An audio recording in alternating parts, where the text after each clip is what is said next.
రేపు అనగా 2వ తేదీ మన పెద్దలు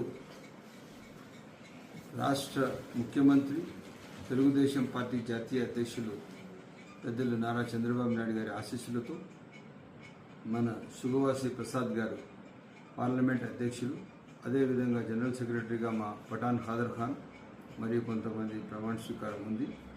దీనికి రేపు ప్రమాణ స్వీకారం చేయడానికి సుభాష్ ప్రసాద్ గారు రాయచోటి నుంచి Madanapalle Bengaluru bus stand, NTR circle, Ancherumitta, NTR circle, Bengaluru bus stand మరియు చిత్తూరు బస్టాండ్, అదేవిధంగా నిమన్పల్లి క్రాస్, రామ్ తులసమ్మ ఫంక్షన్ హాల్కి వస్తున్నారు. మనం ఆ కార్యక్రమం జయప్రదం చేయాలా. తెలుగుదేశం పార్టీ కాన్స్టిట్యున్సీ నాయకులందరూ ప్రతి ఒక్కరూ రేపు దయచేసి ఈ కార్యక్రమానికి హాజరు కావాలా. ఈ కార్యక్రమం జయప్రదం చేయాలి.